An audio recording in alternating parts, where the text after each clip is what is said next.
میں نے ان کے قدموں میں خوف کی زنجیر ڈال دی تھی۔ شیلا کو تو بہر طور مرنا ہی تھا۔ میں چاہتا تھا کہ وہ لہجہ لہجہ قطرہ قطرہ موت کا ذائقہ چکھنا شروع کر دے۔ ایک بار کی موت بڑی آسان ہوتی ہے، لیکن قسطوں میں مرنا اذیت ناک موت ہوتی ہے۔ میں شیلا کو قسطوں میں مارنا چاہتا تھا۔ اس کا جرم ہی ایسا تھا کہ آسان موت کی سزا کم ہوتی۔ اس نے مجھے دھوکہ دیا تھا، میرے اللہ اور میرے دین سے منحرف ہو گئی تھی۔ موت تو عام جرم کی سزا ہوتی ہے، اس کا جرم عام نہ تھا۔ کمرے میں آیا تو انو نے ٹیوب لائٹ روشن کر کے رات اترنے کا اعلان کر دیا تھا۔ ٹیوب کی دودھیا روشنی میں انو کا چہرہ مجھے یوں لگا جیسے جھیل کے شفاف پانی میں کنول کھلا ہوا ہو۔ غسل کر کے اس نے غالباً ہلکا سا میک اپ کیا تھا، یا اس کا چہرہ اوریجنل ہی تھا۔ شیلا نے دل کے جس گوشے پر قبضہ جمایا ہوا تھا وہ فون کے بعد خالی ہو گیا تھا۔ وجہ کچھ بھی رہی ہو، انو کے اجلے پن نے مجھے متاثر کیا تھا۔ خوبصورت تو وہ تھی ہی، لیکن کسی سوچ کو اتھل پتھل کرنے والا حسن کا احساس شیلا سے باتیں کر کے آنے کے بعد ہوا تھا۔ ہو گئی بات، انو نے میری گرم نگاہوں کا زاویہ بدلنے کی خاطر پوچھا۔ ہاں، دونوں سے۔ میں کرسی پر بیٹھ گیا۔ میں نے اسے سزائے موت سنا دی ہے۔ حماقت کی آپ نے جہانگیر احمد خان، انو قدرے ترش لہجے میں بولی۔ راج اپنی بہن سے عشق کی حد تک پیار کرتا ہے، اس کی خاطر وہ بھارت کی ساری خفیہ ایجنسیاں کال کر سکتا ہے۔ فکر نہ کریں انیلا بیگم، میں نے جواب دیا۔ ہم اللہ کی پناہ میں ہیں، اس قادر مطلق کی پناہ میں قبول ہو جائے۔ آگے دشمن اندھا ہو جایا کرتے ہیں۔ کیا آپ کو ہجرت کا واقعہ معلوم ہے؟ ہاں جہانگیر صاحب، انو نے سر جھکا لیا۔ لیکن ہم تو ہجرت کرنے والوں کے پاؤں کی خاک سے بھی کم حیثیت بندے ہیں۔ بے شک، میں نے وثوق سے کہا، لیکن ہمارا ایمان ہے اللہ حق کی مدد کرے گا۔ خیر، اللہ بھلا کرے گا، انو بولی۔ اب ذرا آنے والے کٹھن سمے اور زندگی کے حقائق پر بات کریں گے۔ میں وہاں سے جو کچھ لائی ہوں، اس سے ہماری عام ضروریات چند دنوں سے زیادہ پوری نہ ہوں گی، جبکہ ہمیں محفوظ سفر، زیادہ سفر اور اپنے دفاع کے لیے اسلحہ خریدنا ہے۔ آپ کی جیب کا کیا حال ہے؟ میری جیب میری سابقہ بیوی شیلا تھی، اب بالکل خالی ہے۔ میں نے کوٹ کی جیب الٹ دی۔ لیکن آپ کوئی فکر نہیں کریں گے، میں سب انتظامات کر لوں گی۔ میرے ذاتی اکاؤنٹ اور لاکر میں 10-12 کروڑ ہیں، لیکن چیک بک اور چابیاں اماں جانی کے قبضے میں ہیں۔ میں تو ابھی آپ کو ہی نہیں جان سکا۔ میں نے کہا، آپ کی اماں جانی کے بارے میں کیا پوچھوں؟ یہ تو ہے، انو کے چہرے پر مسکراہٹ پھیل گئی۔ ہم ٹرین کے مسافر خانے میں بیٹھے اجنبیوں جیسے ہیں، لیکن منزل ایک ہے۔ ساتھ رہے گا تو ایک دوسرے کو جان بھی لے گا۔ میں اماں جانی سے ناراض، بلکہ یہ کہنا زیادہ مناسب اور سچ ہوگا کہ اماں جانی مجھ سے ناراض ہیں، لیکن ماں ہے، مجھے چاہتی ہیں، اس لیے شاید خطا معاف کر دیں گی۔ ان کو منانا اب ضروری ہو گیا ہے۔ میں ان سے لاکر کی چابیاں اور ایک سادہ چیک کی درخواست کرنا چاہتی ہوں۔ اس نے بسم اللہ پڑھ کر ایک نمبر ٹھہر کر ڈائل کیا، پھر سنبھل کر مؤدب ہو گئی۔ آداب اماں جانی، میں اپنی غلطی کا اعتراف کرنے حاضر ہوئی ہوں اماں جانی۔ مجھ سے واقعی بھول ہوئی تھی، عقل کی آنکھ لگ گئی تھی، لیکن اماں جانی آپ کی دعائیں میرے ساتھ تھیں، اس لیے جلد احساس ہو گیا۔ آنکھ کھل گئی، روشنی مل گئی اور میں اندھیری گلی سے نکل آئی ہوں۔ ندامت کے علاوہ بھی میں کچھ مقروض ہوں، مجھے آپ کی مدد چاہیے۔ آپ شدو بابا کے ساتھ کرن ہوٹل آ کر مجھ سے مل لیں۔ نہیں اماں جانی، ابھی نہیں، میں ندامت اور مالی قرض کا بوجھ اتار کر واپس جانا چاہوں گی۔ آپ میرے لاکر کی چابی اور میری چیک بک ساتھ لے آئیں۔ نہیں اماں جانی، مجھے حضرت خواجہ کی قسم، میرے ساتھ راج نہیں ہے۔ میں اسے چھوڑ آئی ہوں اور اس کے سرکاری کتے سارے شہر میں پھیلے مجھے تلاش کر رہے ہیں۔ آپ اور شدو بابا بھی کچھ دیکھ بھال کرائیں۔ پہلے آپ مزار پر حاضری دیں، پھر ادھر آئیں۔ ضد نہ کریں اماں، میں فی الحال نہیں آ سکتی۔ آپ آئیں، میں سب کچھ آپ کو بتا دوں گی۔ جی ہاں، میں کاؤنٹر پر کہہ دوں گی۔ میرا خیال ہے آپ کی اماں جانی اتنی احمق نہیں ہے کہ چابی اور چیک بک لے آئیں۔ میں نے کہا، کوئی بھی آپ سے ریوالور کی زد پر مطالبہ کر سکتا ہے، اور کوئی راستہ بھی تو نہیں ہے، انو نے جواب دیا۔ میں واپس اس دنیا میں جانا نہیں چاہتی۔ اگر اب ضرورتاً چلی گئی تو اماں جانی کی قید سے رہائی نہ جانے کب ملے۔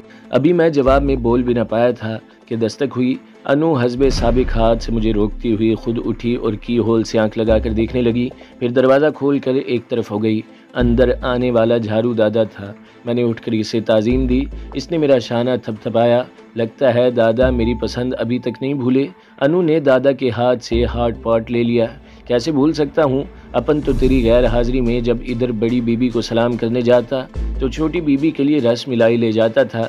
انو نے بے صبری بچی کی طرح برتن کھول لیا اور نفیس پیکٹ نکال کر بولی، میں جب اتنی سی تھی تو دادا مجھے حضرت پیر خواجہ کی درگاہ اٹھا کر لے جاتے اور رس ملائی کھلایا کرتے۔ دادا دلی کی وہ گلیاں اور وہ راستہ مجھے ادھر بھی یاد ہے۔ اب بھی کبھی کبھی میری پیاسی روح حضرت خواجہ کے دیس کے لیے تڑپ جاتی ہے۔ اب کیوں اس پر ننگے پاؤں جائیں گے خواجہ کے دیس میں؟ دادا عقیدت سے بولا۔ پلیٹ منگواؤں یا پیکٹ میں کھا لیں گے آپ؟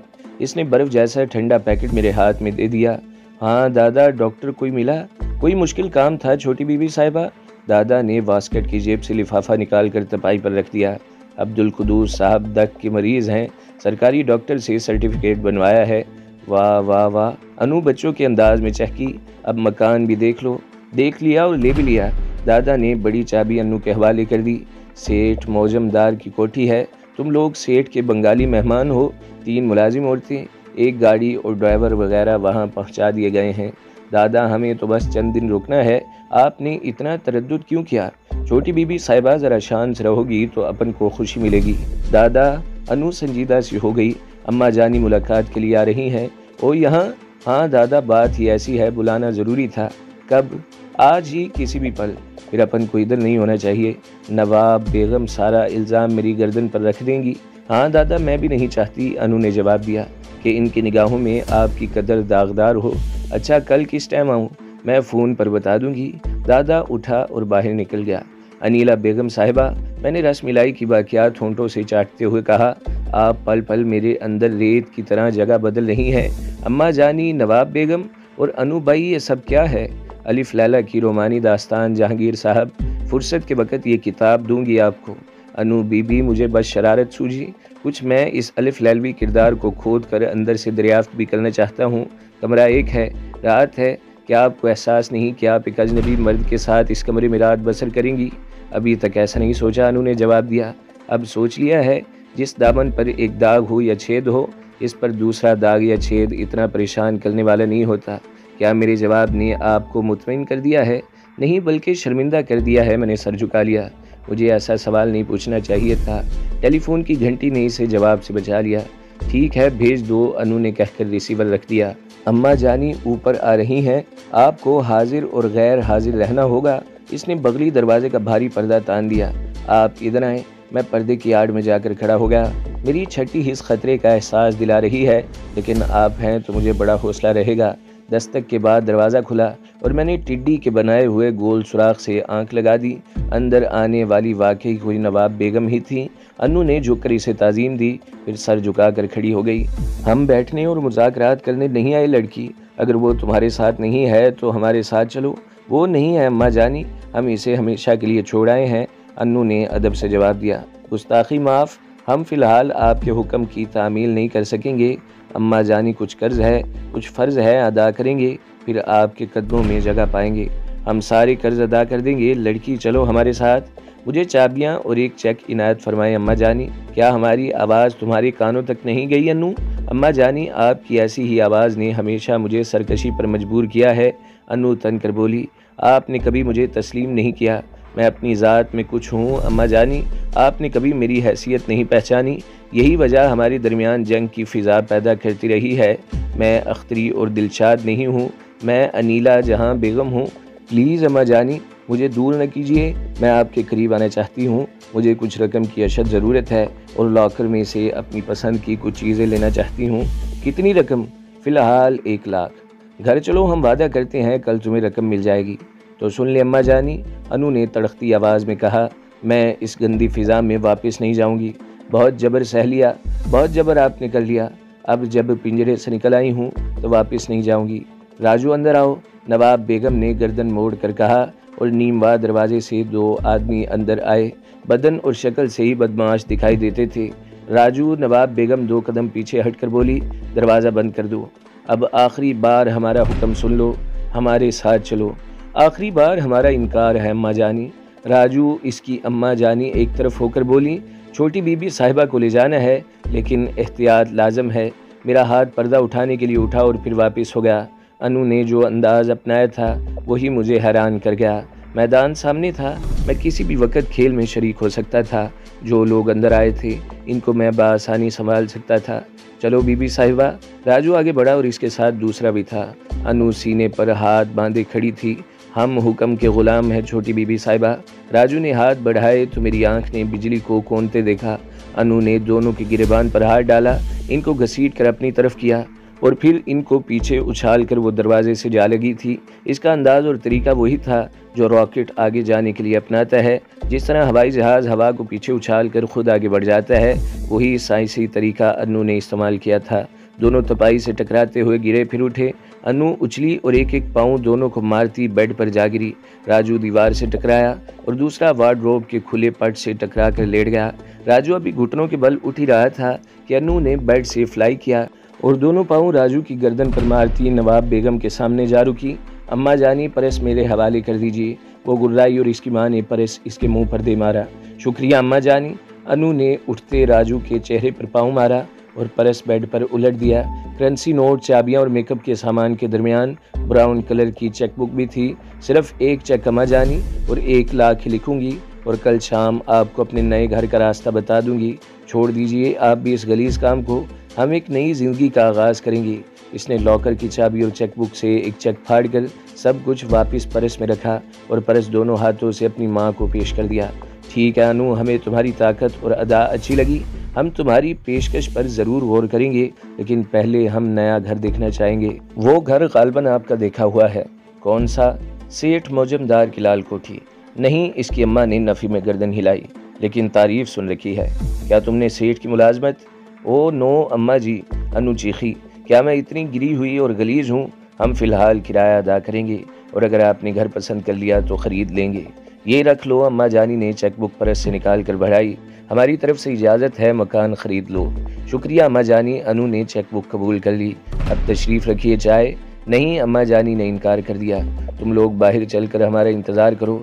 راجو اور دوسرا ساتھی سر جھکا کر لڑکھڑاتے ہوئے باہر نکل گئے۔ یہ سب کچھ تم نے کہاں سے سیکھا انو؟ وقت اور راز سے اماں جانی، انو نے جواب دیا۔ ہمیں بہت اچھا لگا یہ سب کچھ، اب اجازت دو، کل ملاقات ہوگی۔ حیرتوں نے مجھے گرفتار میں لے لیا تھا۔ انو نے سر جھکایا تو نواب بیگم نے اس کا چہرہ ہاتھ میں لے کر لہجہ بھر کے لیے دیکھا اور پھر پیشانی چوم لی۔ انو غالباً سیڑھیوں تک ساتھ گئی تھی۔ جب واپس آئی تو میں پردے کے پیچھے ہی سنگی بت کی طرح کھڑا تھا۔ ارے آپ ابھی تک کھڑے ہیں؟ اس نے پردہ ایک طرف سمیٹ کر کہا۔ میں پتھرائی آنکھوں سے اسے دیکھتا رہا۔ اماں جانی کیسی لگی ہیں آپ کو؟ اماں جانی اور ان کی صاحبزادی دونوں اچھی لگیں۔ میں نے انو کی کالی بھور آنکھوں میں آنکھیں ڈال کر جواب دیا۔ انیلا جہاں بیگم کی اماں جانی کو ایسا ہی ہونا چاہیے تھا۔ ہماری گستاخی تو بہت بری لگی ہوگی، وہ بولی، لیکن ہم مجبور تھے۔ جب بھی ہمیں مجبور کر دیا جاتا ہے ہم گستاخی پر مجبور ہو جاتے ہیں، پھر جو ہم چاہتے ہیں حاصل کر لیتے ہیں۔ اگر ہمیں تب مجبور نہ کیا جاتا تو ہم رات سے شادی کرنے کی حماقت ہرگز نہ کرتے، جس طرح اب مجبوری نے ہمیں اماں جانی سے گستاخی پر مجبور کیا تھا۔ اب بھی شرمندہ ہیں اور تب بھی پشیمان تھے۔ یہ کون لوگ تھے؟ میں نے پوچھا۔ اماں جانی کے محافظ، انو نے جواب دیا۔ میرا خیال ہے آج ان کی ملازمت کا آخری دن ہے، میں نے مسکراتے ہوئے کہا۔ اماں جانی نے یقین کر لیا ہوگا کہ ان کی بیٹی محافظ فوج سے زیادہ طاقتور ہے۔ رات کا کھانا احتیاطاً ہم نے کمرے میں منگوایا۔ اگر بلراج نے را اور پولیس والوں کو تلاش پر لگا دیا تو کوئی بھی ادھر آ سکتا تھا۔ میں تو ان سب کے لیے اجنبی تھا۔ جاسوس کتوں اور ہمراہ شیلا کماری کے علاوہ مجھے کوئی پہچان نہ سکتا تھا، لیکن انو میرے خیال میں کئی حوالوں سے معروف تھی۔ یہی وجہ تھی کہ وہ کمرے تک محدود رہنا چاہتی تھی۔ مجھے شیلا کماری اور گورو نے بلیک کافی کا عادی بنا دیا تھا۔ میں نے جب ویٹر کو بلیک کافی کا آرڈر دیا تو انو نے ویٹر کی موجودگی میں تو کچھ نہ کہا، لیکن بعد میں اس نے بلیک کافی پر صورتاً سیرتاً لیکچر دیا تو میں نے سروس روم سے رابطہ ملا کر چائے کا آرڈر دے دیا۔ چائے کی پیالی میرے سامنے رکھ کر انو نے بقایا دودھ میں چند قطرے قہوہ ملایا اور پیالی لے کر بیڈ پر آلتی پالتی کے انداز میں بیٹھ گئی۔ ہاں میرے ہم سفر، اس نے سپ لے کر کہا، وقت نے ہمیں ایک زنجیر میں باندھ دیا ہے، اگر ہم چاہیں تب بھی جدا نہیں ہو سکتے۔ ملاپ اور جدائی بظاہر حادثوں کی پیداوار ہے، لیکن ہاتھ قدرت کا ہوتا ہے، جسے ہم پڑھے لکھے لوگ وقت کا ہاتھ کہتے ہیں۔ میرا جغرافیہ آپ نے دیکھ لیا اور تاریخ میری آمد سے قبل یعنی بلراج کی زبانی معلوم ہو چکی ہوگی۔ شیلا نے ٹیلی فون پر تفصیلی تعارف کرایا تھا، لیکن آپ کا جغرافیہ سوئٹزرلینڈ کی طرح جس قدر خوشنما ہے اس قدر حیرت انگیز بھی ہے۔ میرے سامنے پہلے آپ بحیثیت مسز بلراج آئیں تو دکھ ہوا، پھر صبح آپ کی دوسری پرت نے میری جان بچائی، پھر پل پل آپ کی شخصیت بدلتی دیکھی۔ آپ نے جس جرت اور فن کا مظاہرہ کیا، حیرتوں نے مجھ پر جیسے پہاڑ گرا دیے۔ انیلا جہان بیگم، مجھے اپنی تاریخ بتائیے، ہو سکتا ہے یہ زنجیر نہ ٹوٹے اور ہم، کیا آپ چاہتے ہیں ٹوٹ جائے؟ انو نے پیالی کے افق سے میری جانب دیکھا۔ میں کفران نعمت کرنے والوں میں سے نہیں ہوں۔ میرا جواب سن کر اس کی آنکھوں میں کئی چاند اتر آئے۔ راج پہلا مرد تھا اور آپ دوسرے اور خدا کرے آخری ہو۔ میں غلطی کر گئی تھی، غلط ڈبے میں بیٹھ گئی تھی، وہ ایسا ہی ہم سفر تھا۔ ساتھ لیے چلتا رہا، مجھے احساس نہیں ہونے دیا اس نے۔ مجھے اعتراف کرنا ہوگا کہ اپنی غلطی کا احساس تب ہوا جب خوابوں میں دیکھا ڈبہ ایک دم سامنے آ گیا۔ امریکہ میں ایک دفعہ ٹیکسی ڈرائیور مجھے اغوا کر کے لے جا رہا تھا۔ میں بالکل مطمئن تھی کہ یہی راستہ، یہی سواری مجھے ہاسٹل لے جا رہی ہے، لیکن جب مخالف سمت کا پل دیکھا تو احساس ہوا ڈرائیور مجھے کسی غلط راستے سے غلط جگہ لے جا رہا ہے۔ تب میں نے اس کی گردن پر ریوالور رکھ دیا اور اس ٹیکسی سے اتر کر واپس چل پڑی۔ بالکل ویسا ہی کل آپ کو دیکھ کر احساس ہوا تھا۔ پھر راج اور شیلا کی باتوں نے مجھے اپنی ذات کا ادراک دیا، اپنی غلطی کا احساس دلایا تھا۔ راج نے اپنی بہن سے کہا، شیلی مجھے انو سے وہ محبت نہیں جو مجنوں کو لیلا سے تھی، یا مجھے اپنے دیش اور دھرم سے ہے۔ میں نے تو ایک مسلمان عورت کو مسلمان سے چھین کر مسلمانوں کی نسل کشی کی ہے۔ انو کی کوکھ سے جنم لینے والے بچے ہندو دھرم کی نسل بڑھائیں گے، مگر تم نے ایک مسلمان کا انتخاب کر کے میری ساری محنت پر پانی پھیر دیا ہے۔ کیا تم نے میرے ساتھ دھرم اور دیش کی خاطر اپنی جان، اپنی خواہشات اور مال و دولت کی قربانی کا عہد نہیں کیا تھا؟ میری جان، ہمیں اس دیش سے مسلمانوں کو مٹانا ہے، یہی ہمارا مشن ہے اور یہی بھارت کی بقا کا تقاضا ہے۔ میں سن رہی تھی اور ندامت سے ریت کی دیوار کی طرح اپنے آپ پر ڈھہنے لگی تھی۔ پھر جب شیلا نے اپنے دھرم اور دیش کی خاطر جہانگیر احمد سے ناطہ توڑنے کا اعلان کیا، جب اس نے اپنے محبوب خاوند کے لیے موت کی سفارش کی، تو میرے اندر کی مسلمان انیلا جہاں بیگم زندہ ہو گئی اور میں نے بھی اپنے دین اور ایک مسلمان کو بچانے کا فیصلہ کر لیا۔ آپ نے سوال کیا تھا کہ میں کیوں آپ کی خاطر جان خطرے میں ڈال رہی ہوں۔ اس سوال کا یہ جواب ہے، رہا معاملہ میری ذات کا تو اس روداد کے لیے مجھے ماضی کی جانب سفر کرنا پڑے گا، کیونکہ میری ذات، میری شخصیت ماضی کے حوالوں کی محتاج ہے۔ مجھ جیسی عورتوں کی پہچان خاندان اور مرد سے نہیں ہوتی، ہم اپنی ماؤں سے جانی پہچانی جاتی ہیں۔ میری نانو دلی کی معروف مغنیہ تھی، ان کی محفل اور زندگی میں صرف بڑے بڑے مہاراجوں، راجکماروں اور نوابوں کو دخل دینے کا اختیار تھا۔ روایت ہے کہ میری اماں جانی کسی راجکمار کی بیٹی ہیں جس نے راج گدی پر بیٹھ کر نانوں کا 10,000 ماہوار وظیفہ لگا دیا تھا اور شرط رکھی تھی کہ ان کی بیٹی اعلیٰ تعلیم حاصل کرے گی۔ سو نانوں نے اپنی بیٹی کو اچھے اسکولوں میں پڑھایا، پھر قانون پڑھنے ان کو ولایت بھیج دیا۔ وہاں ہی رئیسہ بیگم کی ملاقات ایک ریاست کے ولی عہد سے ہوئی۔ محبت اور تعلیم ساتھ ساتھ پروان چڑھا کر دونوں نے شادی کر لی۔ رئیسہ بیگم نے وہی کچھ کیا جو میں نے کیا ہے۔